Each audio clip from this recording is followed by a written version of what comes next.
Hello everyone, it's time for the Oath of Gatewatch set review as it pertains to Canadian Highlander. The best, most amazing format that you should be playing if you're not. And before I get to that, I just wanted to kind of do a review of my last review, which was for Magic Origins, because I wasn't in town when Return to Zendikar got released. And I just want to say I felt I did a pretty solid job. It's funny because the prior set I'd been a little bit too optimistic, and so for that set, for Magic Origins, I actually had originally Jace in the Format All-Stars folder, and then in the end, I put it just in solid playables. I actually didn't have any Format All-Stars. But I feel, on the whole, I was pretty accurate. I didn't make any big glaring mistakes, and I would give myself, I don't know, an A- or something like that. Then I do want to offer just a couple comments, this new set, about waste mana. Right? Colorless mana. So in other words, when it has this symbol, we have to pay it with colorless mana, with something that produces colorless mana. And it's a little, that's probably the hardest thing to evaluate in this set. How often or how hard will it be for us to find colorless mana, because we're not used to thinking that way, right? We're used to just thinking, oh, it's 8 or whatever, it requires colorless mana, we can pay it with any type of mana. But to specifically find colorless mana, in some decks, will actually, I think, be quite hard. So if you're playing an aggro deck with like 3, maybe even 2, 3, 4 colored mana, 4 colors, it's going to be hard. Of course, you might be playing pain lands, right? The more colors you're playing, the more pain lands you can play. So they'll be valuable that way. But I think a typical deck potentially has problems. I just played the Rock on Monday. Played Mutavault. It played Mishra's Factory. It played Wasteland. It would play Mirrored Landscape if I had one. I didn't have one at the start of the tournament. And I think Alistair Howie's playing Phyrexian Tower. So you've got a few, obviously Llanowar Wastes. There's a few things that produce colorless, but not that many. We got things like Nimbus Maze, potentially. Oh, it's playing Tainted Field or whatever, the one that produces colorless, or you can produce black or green. Oh, black and green, I think. No, black or green. If you control a swamp, or maybe you tap colorless plus itself to produce black or green. Anyway, there are some there, but if you're playing just a normal deck, I think actually you have to think of these waste mana symbols as being a bonus, right? You want to be playing the card regardless, and then it becomes even better if you can pay waste mana. Some decks, specifically Artifact Ramp, will have no problem, and it's also possible that, for example, while I would normally play Signets if I was going to play a 2-mana Acceleration in, say, Grixis Control, perhaps you will want to play Talismans.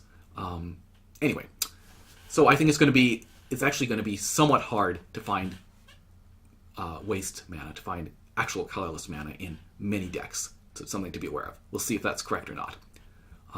Again, because we're not used to thinking about it. Okay, so I'm going to start with the best. I'm going to start with the Format All-Stars. And I'm going to start with Kozilek, who's kind of interesting. So to me, what's most interesting is the fact that Kozilek can potentially protect both itself and the board state, right? It can also be reanimated. So I think Reanimator is interested in playing this. I would certainly want to try it out. And of course, Academy Ramp, I think, is interested in playing this. Again, it loves this idea of filling up their hand with potentially super swingy, powerful cards. And the fact that you can protect the board state with some of those cards you draw, that's pretty intriguing to me. So I could be quite wrong. Again, it's not the type of card that's going to go into a lot of decks. But it's exciting. We'll see. This is one I'm not. I feel a little hesitant to put in Format All-Stars, but let's find out what happens. Hissing Quagmire. I think this is solidly a Format All-Star, just in the sense that, of course, it's a solid playable, but I also think in Green-Black Rock, which is, of course, a perennial contender in Highlander, that this is a great effect. We have a lot of sweepers. We love manlands. We need fixing. I was playing the it's the land that comes into play tapped and gains you a life, right? Like just the fixing's great, and the fact that it's a creature and a death touch creature. We're not an aggro deck, so beating down for 2/2 on an empty board after we've wrathed or to threaten their planeswalker is great, and the fact that it's death touch and we can trade it for a large creature is great as well. So I think this is a super great card for green-black rock. Nissa, I think she's great in Cradlehoof in the mono-green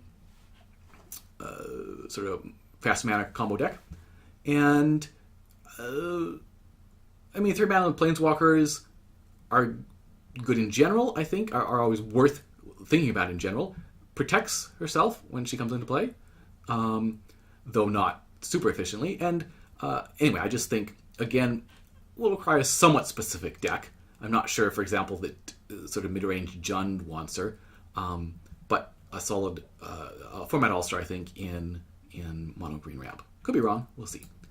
And Reckless Bushwhacker. This is the card I'm most sure will be a format all-star, just in the sense that Bushwhacker is, in some ways, one of the best cards in Goblins. Certainly a very strong card. And this, in some cases, will be easier to cast than Bushwhacker, because we do play some colorless lands in Goblins. A few colorless. And yes, sometimes we won't be able to surge it, but I think having a second Bushwhacker is going to be amazing. Great card. There we are. So there's the format all-stars. Let's move to the solid playables. So we got this Oath series, Legendary Enchantment. Of course, Legendary doesn't mean so much. They're kind of intriguing. So this one, I feel, is a solid playable in Esper control, like Esper control planeswalkers. So, I played or even blue-white. Like I played a blue-white version that ran of control, that also ran Stoneforge and some equipment and a bunch of tokens. So this, it puts out some speed bumps, and it means your planeswalkers are going to get better. Now, maybe this isn't good enough, right? I mean, would we play, what's that 2-mana instant that got reprinted from Mirrodin? That puts 2 1/1s into play? No. But having played the Decree of Justice, right? Like just getting or even timely reinforcements, just throwing a few creatures into play can provide a really nice speed bump early, and it's appropriately costed. And then the fact that you do get that extra counter on your planeswalkers is intriguing to me. The one I would be most excited about is, and this is why I thought Esper, is Sorin, the one that at 6 loyalty, he gets to -6 and kill 3 creatures and or planeswalkers and put them into play under your control, which is an amazing alt, and that happens, right? That happens, and can turn a game around. Oftentimes, if you're ultimating Jace, for example, Jace, the Mind Sculptor, you probably have that game in pretty good control anyway. So being able to do it a turn earlier is probably not relevant. But I don't know. I'm really intrigued and want to try this out. It's quite possible that it just doesn't do enough to warrant a card slot, but definitely worth trying. And I put it in here in solid playables. Oath of Jace. So this is quite interesting as well. Draw 3 and discard 2. Pretty good effect. We might be playing Compulsive Research. We might be playing Thirst for Knowledge. Both are better than this. One, they may not force us to discard 2 cards, and Thirst, of course, gets to be cast at instant speed. So we either have to care about enchantments, right, which we might, Enchantress or something like that, or maybe have a way to tutor for it, or Enlightened Tutor. Maybe not the best tutor effect. Maybe not the best thing to tutor for. I don't know. Maybe we're sad if this is what we're tutoring for. But anyway, it is an enchantment, which is kind of interesting. And then Scry. So even if you have 1 planeswalker in play, scrying every turn is for free. It's pretty good.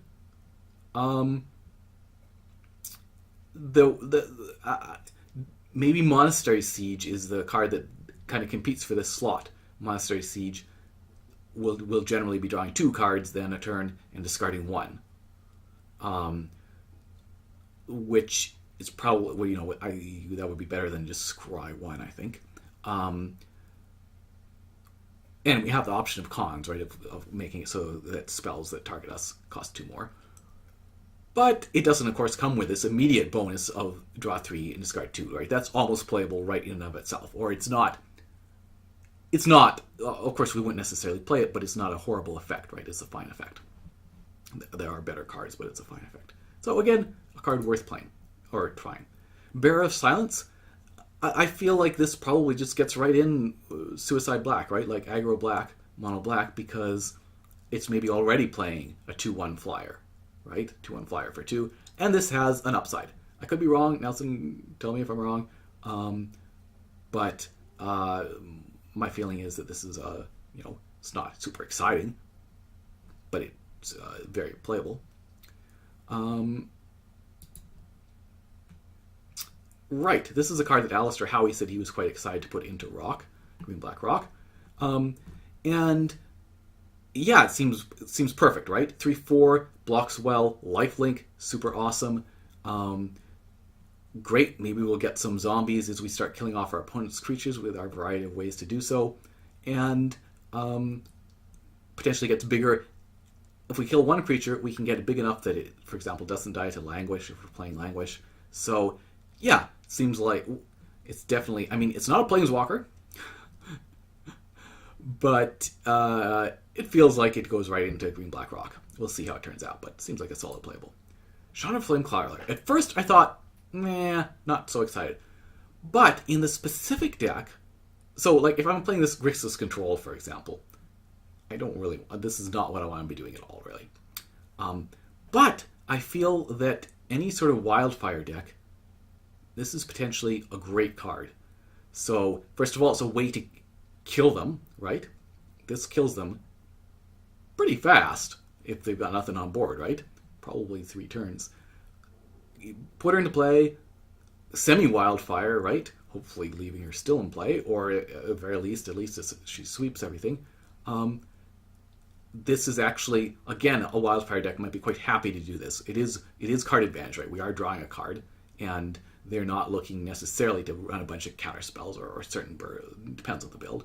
Anyway, I think this is a solid playable in a Wildfire deck. Now, we haven't necessarily seen lots of Wildfire decks at the top table, so in that sense, maybe this is more of a marginal playable, but I don't know. I think it's definitely better than I thought at first sight. And this, I feel in, like Alex Stacey has some pretty nice black-white based sacrifice creature decks. I'm actually not super familiar with them, but I think they're reasonably strong. They get to play a lot of actually hate bear type things, and so they have game against like combo and control, and have the potential to really grind out against the creature decks. You know, a lot of synergies, and a lot of inherent late game power, staying power. And this, I think, fits in there fairly well. 2 3s, pretty good stats, some death touch.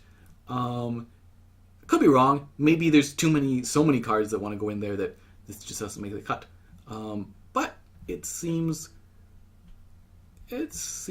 potentially good. It's also possible that it gets in Academy Rector. Pattern Rector. And this, again, maybe I'm being a little bit optimistic, but being able to play an additional land each turn is awesome, right? If you're some sort of ramp deck. And I don't know. I feel like there's a deck that wants this. Maybe even Cradlehoof, Trample, 4/4 for 4 is fine. I don't know. I could be optimistic about this, but I'm kind of intrigued. I think it's worth trying at least. And this, again, it's not an all-star because I'm not sure. Like if we're blue-red aggro, for example, 5 mana is just too much, right? It's pretty bad. But if we're Grixis Control, for example, I think this is a great card. This is a fine card. It's not an amazing card. We're not necessarily actively looking for this effect because I feel the board states don't as often evolve into a state where we want something like this in the same way that Green-Black Rock wants that 2/2. But it's a great blocking creature. Be aware, of course, that if you go to switch it and somebody deals 1 or more to it, then your creature's dead no matter how many times you switch it back and forth. And we're back to the beginning. Okay, let's move on to marginal playables. So this is an interesting one. If we could reliably trigger it right, then it's potentially better than Mist Meadow Witch, which is one of my favorite cards ever, which says exile target creature, return that creature to the battlefield under its owner's control at the beginning of the next end step. So again, this brings into play tapped. It's cheaper, right? It's cheaper and much better stats. Sure, it comes down a turn later, but a 3/3 much better than a 2/2, a 1/1. Sorry. I'm just not sure that we were actually ever going to be able to reliably trigger it in like a Bant sort of comes into play creature deck, for example. And 3/3 for 3 is fine, but there's so many cards, right? That's the problem with Highlander. We so few slots and so many cards. So interesting card, but I don't think it's going to make the cut. Again, interesting card. Might get played in some decks, but to me it's just a marginal playable. Something worth being aware of, but not super exciting. This, if you're some sort of aggressive tempo deck, the blue, whether mono blue, blue-red, whatever, a flash 2/1 flying is not too bad. And potentially you get a little bit of value out of this if they tutor for something or whatever.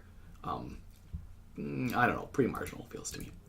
This is interesting. So we already have Hinder, which we can put the spell on top or bottom, or Dissipate, of course, or Fairy Trickery even, which Dissipate does exactly what this does, except it's not colorless.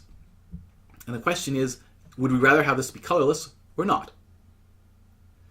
And the answer, of course, is that we would rather have it be blue because of the cards like Misdirection and Force of Will.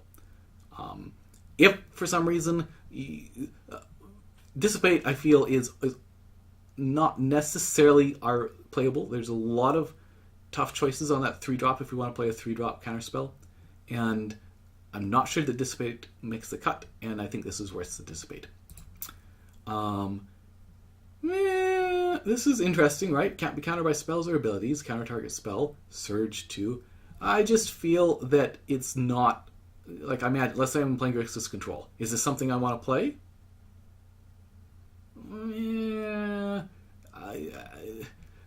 I mean, if I'm casting it, if I'm casting it for its surge cost, I've spent at least 1 other mana, right? So it costs at least 3, possibly more.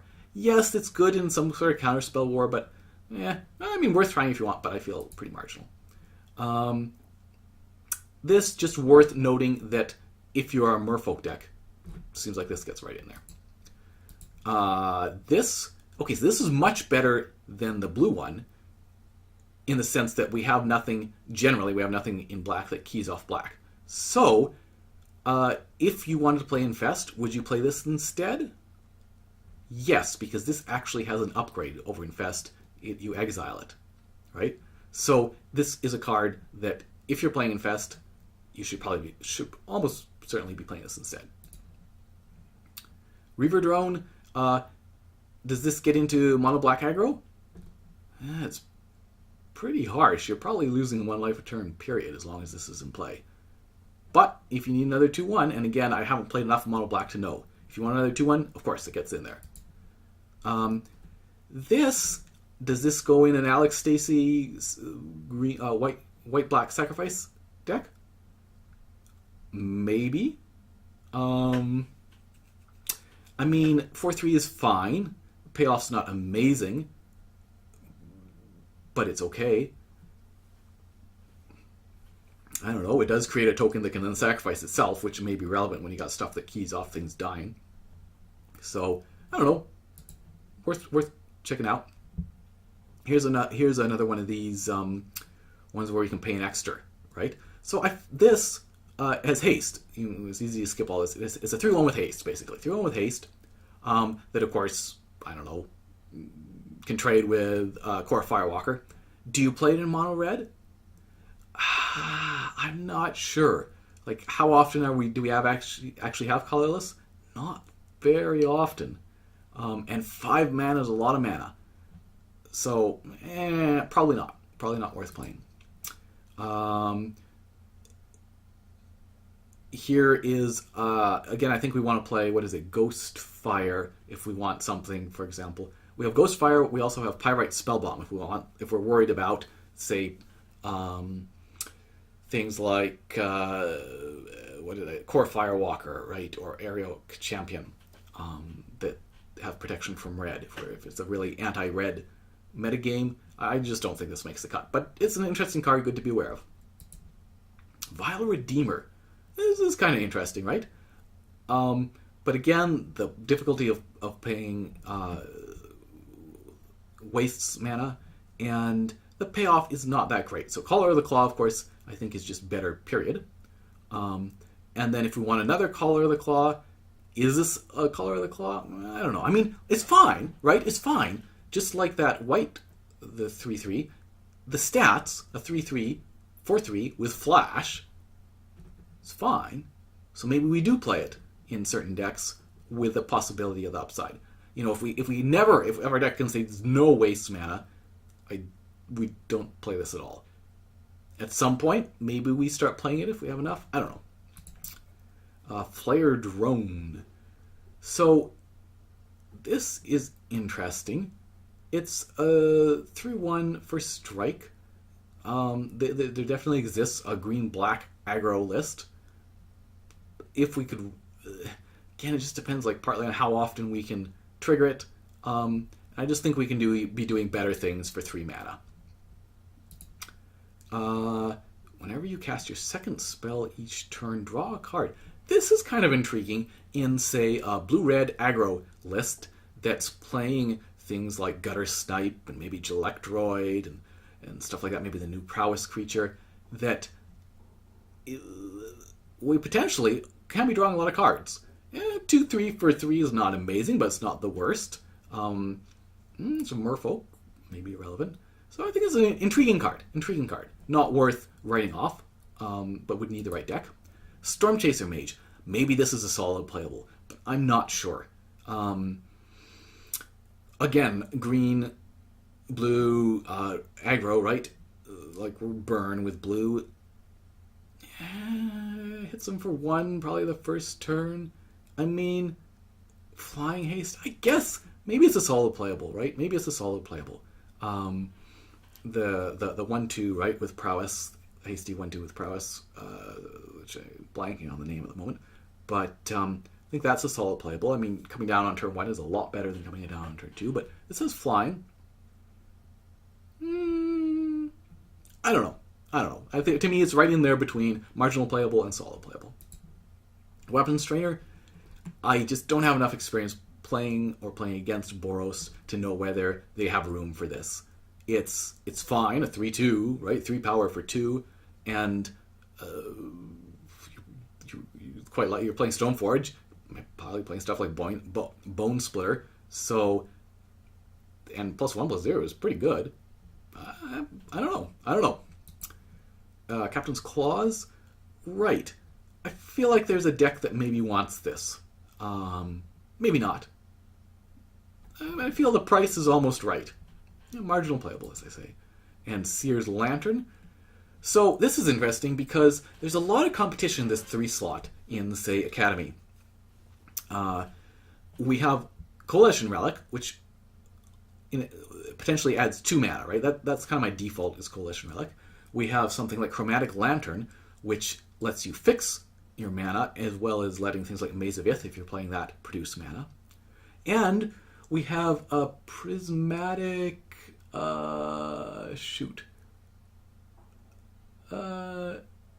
that the word? It's the one that produces colorless, but you gain a life. That one's actually really good, too. So all 3 of those things are kind of doing different things. They're either potentially ramping you more, they're fixing your mana, or they're gaining life. And this one, of course, is potentially scrying, though it's kind of expensive. So I don't think we can play that many 3-drops. We also have Basalt Monolith if we're all in on like producing a lot of mana in a one-shot type thing, or every once in a while. So that's why I've gotten the marginal playables here. Probably worth trying out to see how often you can activate that scry and how often it's relevant. I just don't think, I think the cost is high enough. If we just tap scry, it would be much, much closer to playable. The cost is a little bit prohibitive, and I'm not sure that the effect is going to be enough. I don't know. Against these other 3-drops. Excuse me. The problem again is the mana cost. In Boros aggro, having to spend 5 is not where you want to be. And in any sort of control-ish type deck, again, I don't know, just that 5 mana for a 2/1 that can be killed so easily, right?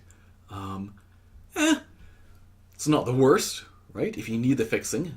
And in particular, say if you're in, maybe don't have all the duels and fetches that you want, hey, and you're in these colors, great, throw this in there, potential upside. I just think that mana cost for what you get is not exactly where we want to be. This is kind of interesting, right? So we get to potentially draw a card, maybe on upkeep before we draw. I definitely want to try this in Academy, Artifact Ramp, but I'm not sure that the cost of just having a land that produces colorless is worth it for this upside, right? How often will we, A, be able to have no cards in hand, and B, actually have it end up being relevant versus the times that we really wish we had some colored mana? I don't know. Okay, and we're back to the beginning. There we are. So now we're on to speculative. These are kind of interesting cards that I wasn't sure that they have a spot. Like, I'm not necessarily looking immediately to put them in a deck, but they're worth being aware of. This is kind of interesting, right? So obviously, you're only hoping to cast it with a Surge, but, you have a whole bunch of maybe blue cantrips, so it still ends up being 4 mana, maybe less. All non-land permanents, if only we're all permanents, right? And an octopus. Intriguing. It's a very intriguing card. I'm not immediately wanting to put it in any sort of blue-based control deck that I play, but maybe I should. Intriguing. So, worth being aware of. Inverter of Truth. Hey, 6/6 flyer for 4 is always worth being aware of. Now, we already have one with Abysmal Persecutor, with the downside, of course, that you can't win and the opponent can't lose while it's in play. If I'm just looking for a 6, if I'm the type of deck that just wants a 6/6 flyer and is willing to deal with a downside, that's the first choice. I think I can have enough kill spells and sacrifice spells or bounce spells, depending on what color I'm playing, that would be my choice. And of course, while we can't win, it's not like we still get to play the game, right, while it's in play. So we can potentially have a long time to find an answer to the downside of it. This one, I'd only be playing it in a deck that wants to exile all the cards from your library. So I played a combo deck a little while ago, right, which wanted to exile all, get rid of its graveyard, and then have a Laboratory Maniac in play and win off of that. Do we want to spend 4 mana to do it? Yeah, okay, maybe. In that case, the fact that it's a 6/6 flyer is kind of irrelevant. Like, I just see this as being potentially good in a combo deck.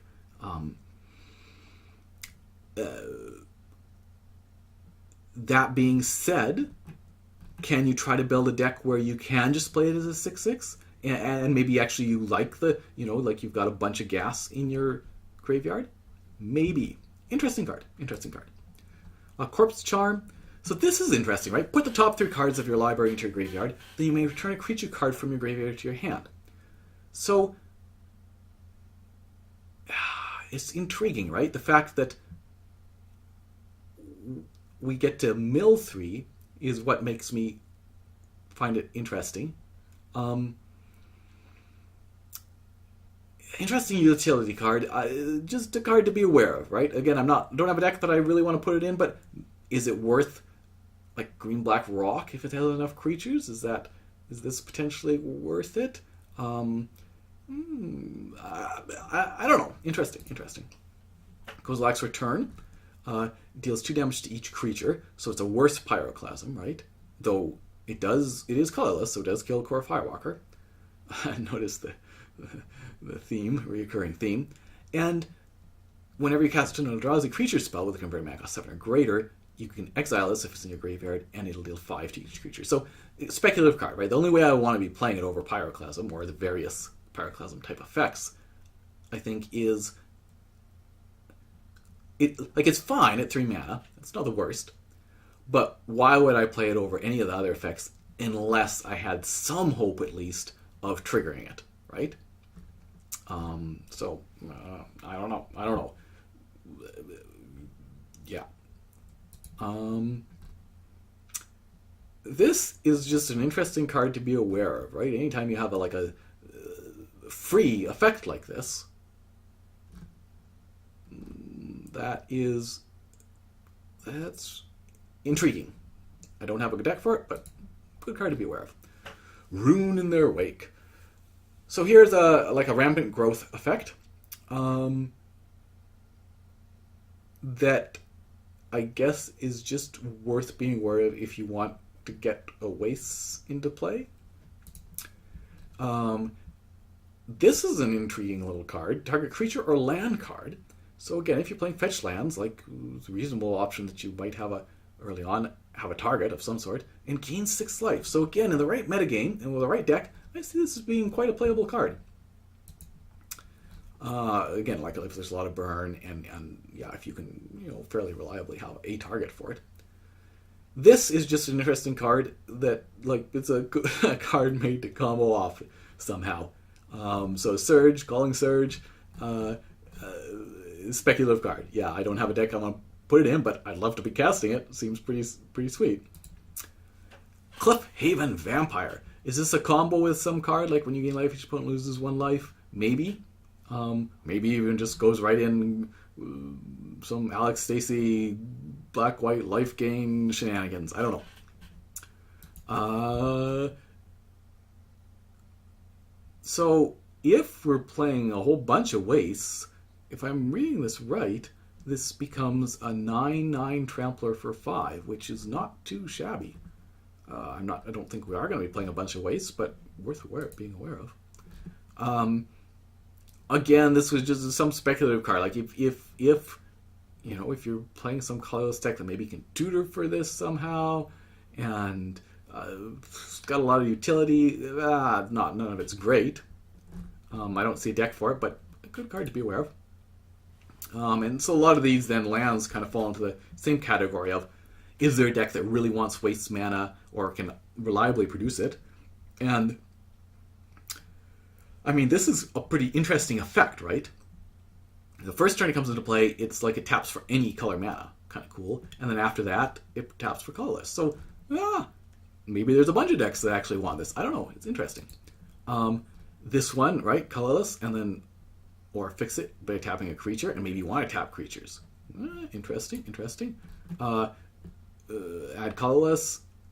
This is copy target instant or sorcery spell you control, or copy a creature. So I can see some control deck wanting this effect, and perhaps really being able to somewhat reliably use this.